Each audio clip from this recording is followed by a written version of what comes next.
The Stoic Greeks had the maxim, "Know thyself." How do we, in this digital age, come to know ourselves in terms of our personalities and, more importantly, our potential? In this video, you will learn 8 transformative Stoic techniques to really know yourself.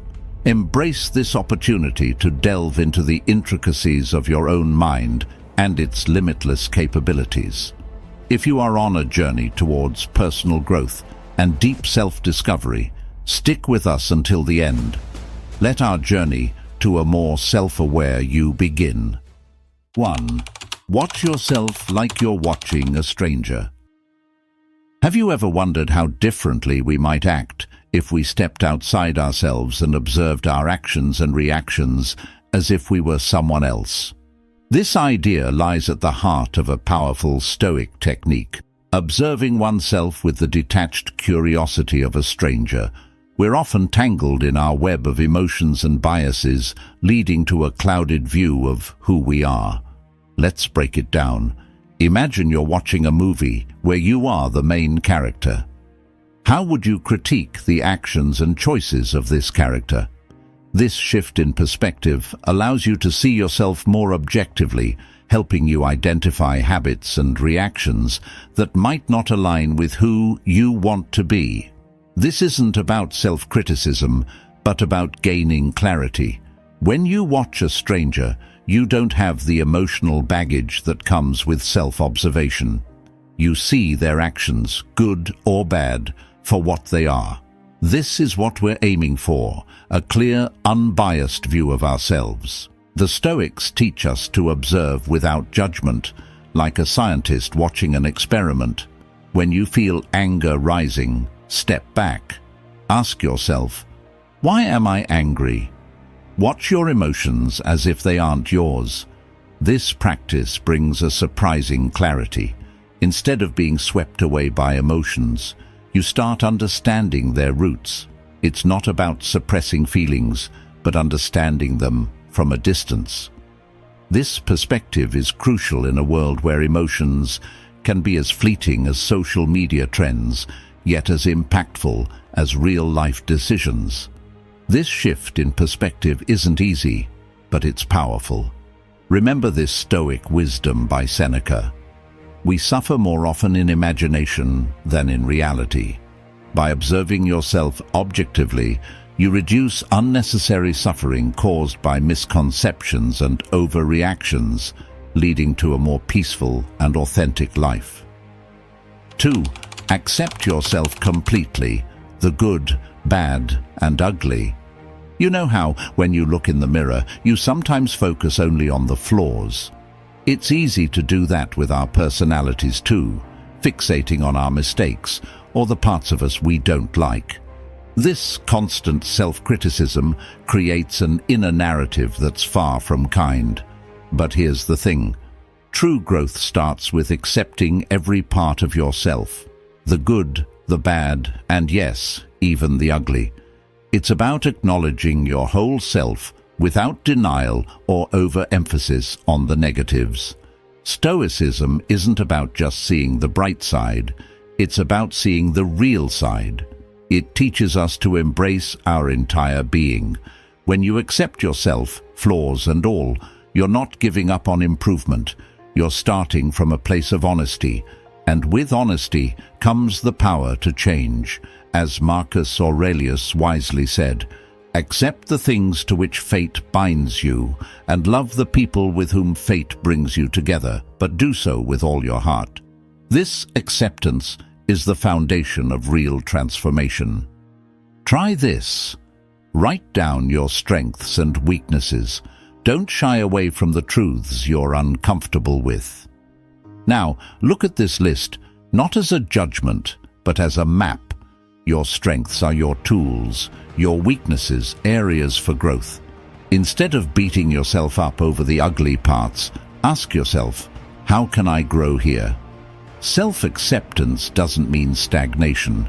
It means empowering yourself to evolve from a place of understanding and compassion. Remember, every part of you has a role in your journey. By embracing every aspect of who you are, you set the stage for genuine self-improvement. It's not about becoming someone else. It's about being the best version of you. 3. Challenge yourself continually, but start small. Just as we talked about embracing every aspect of ourselves, there's another step that's just as important: challenging yourself. Yes, accepting yourself is vital, but growth? That happens when you step out of your comfort zone. It's like a muscle that needs both rest and exercise. You've acknowledged who you are. Now it's time to see what you're capable of becoming. Stoicism teaches us the value of continuous self-improvement. But here's the key: start small. Big leaps can be overwhelming and often lead to setbacks. It's like trying to climb a mountain in one giant step. Instead, take it one small hike at a time. Epictetus said, "No great thing is created suddenly." Apply this wisdom by setting small, achievable goals. Want to be more patient? Try holding back a quick reply in your next conversation. Aspire to be more fit?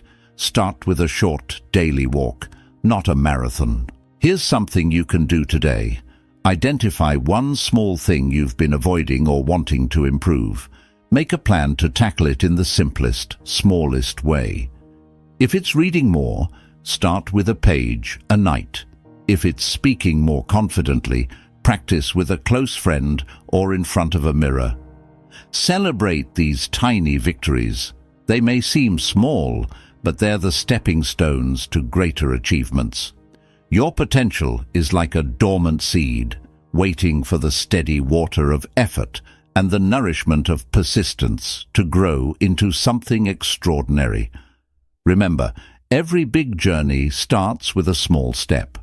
By challenging yourself in bite-sized pieces, you're not only building your abilities, but also your confidence. 4. Compare yourself to who you were yesterday, not to who someone else is today. Have you ever caught yourself scrolling through social media, feeling a bit down because everyone else seems to be doing better? It's easy to fall into the trap of comparing ourselves to others, but here's the truth. The only fair comparison is with the person you were yesterday. This isn't just about feeling better. It's about recognizing and valuing your own journey and growth. Just like we talked about making small, incremental changes, this technique is about measuring those changes. Instead of looking at others and feeling behind, turn your gaze inward. How have you grown from yesterday? Maybe you're a bit more patient, a tad more knowledgeable, or just a little stronger. Marcus Aurelius once said, "You have power over your mind, not outside events. Realize this, and you will find strength." Apply this by focusing on your progress, not others' paths. Here is an action you can take. Every night, spend a few minutes reflecting on your day. What did you do better today than yesterday? It could be anything. Maybe you listened more closely in a conversation, or you chose a healthier meal. These aren't just achievements, they're evidence of your ongoing evolution. Document these, maybe in a journal or a note on your phone. Over time, this record will become a powerful reminder of how far you've come, step by small step. By focusing on your own growth rather than comparing yourself with others, you free yourself from unrealistic and unhelpful standards. You start to appreciate your unique journey, recognizing that each day brings you closer to the person you aspire to be. And 5. Take responsibility for yourself. There's a powerful shift that happens when you start taking full responsibility for your actions, your thoughts, and your life. It's like grabbing the steering wheel of a car that's been aimlessly drifting. Sometimes we blame circumstances, other people, or luck for where we are. But the truth is, the more we take charge of our responses and decisions, the more we steer our lives in the direction we want to go, shifting our focus from comparing ourselves with others to reflecting on our personal progress naturally leads us to this next step, owning our journey. It's about saying, "This is my path, and I'm responsible for walking it." Epictetus wisely stated, "We cannot choose our external circumstances, but we can always choose how we respond to them."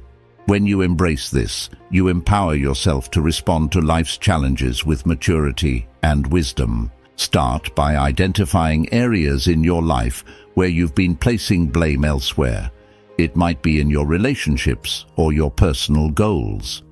Now ask yourself, how can I take more responsibility in these areas? This isn't about being harsh on yourself. It's about recognizing your power to change things. For instance, if a project at work isn't going well, instead of blaming the team, consider what you can do differently to improve the situation. This approach not only leads to personal growth, but also earns respect and trust from those around you. The sense of control and self-respect that you gain by taking responsibility for your life is profound and transformative. You start to see challenges as opportunities to learn and grow.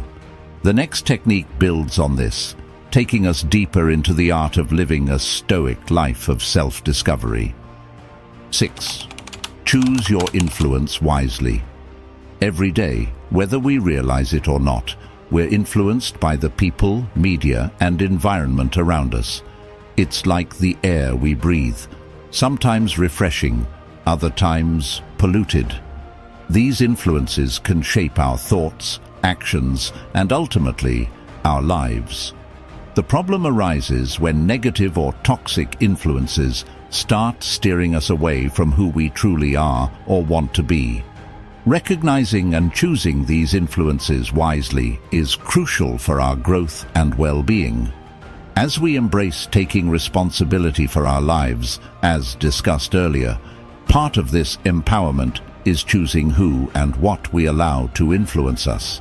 Seneca once said, "Associate with people who are likely to improve you." Surrounding yourself with positive, supportive, and inspiring people can propel you forward. Similarly, choosing media that uplifts and educates rather than degrades and distracts is vital in your journey of self-improvement. Start by evaluating your current circle of influence. Are there people who consistently drain your energy or lower your aspirations? It might be time to reassess these relationships. In the same vein, consider the media you consume. Does it enrich your mind or clutter it? Actively seek out individuals and resources that align with your values and goals. Whether it's books, podcasts, or conversations, ensure they contribute positively to your growth. Remember, it's not about cutting people off, but about intentionally cultivating an environment that supports your journey. 7. Say yes to only what matters. Our time, energy, and attention are among the most valuable things we have. Yet, how often do we find ourselves saying yes to things that don't truly matter? Overcommitting or getting caught up in trivial matters can lead us away from our true goals and passions. The art of saying yes only to what aligns with our values and aspirations is a powerful skill to develop. Reflecting on our last discussion about choosing influences wisely, this principle extends to our decisions and commitments. It's about aligning our actions with our values. As Marcus Aurelius reminds us, it is not death that a man should fear, but he should fear never beginning to live. Living truly means making choices that resonate with who we are and what we want to achieve, not just filling our time with busyness. Start by assessing how you currently spend your time. Look at your daily activities and ask yourself, does this add value to my life? Does it align with my goals? If the answer is no, it's time to reconsider that commitment. This doesn't mean you should never help others or engage in leisure. It's about balance and intentionality. For example, before taking on a new project or attending an event, Weigh its importance against your personal and professional goals. Will it bring you closer to where you want to be? If not, it might be better to politely decline and focus on what truly matters. Saying yes only to what's truly important helps you live a more focused, fulfilling life. It's about choosing quality over quantity in every aspect of your existence. In the next technique, we'll delve into another Stoic technique that will help you maintain this focus and live in accordance with your true self. Stay tuned. 8. Make others better. One of the most rewarding experiences in life is contributing to the betterment of others. Often we get so focused on our personal development that we overlook the profound impact we can have on those around us. The true measure of our growth isn't just in how we improve ourselves, but also in how we uplift others. It's about creating a positive ripple effect that extends beyond our individual lives.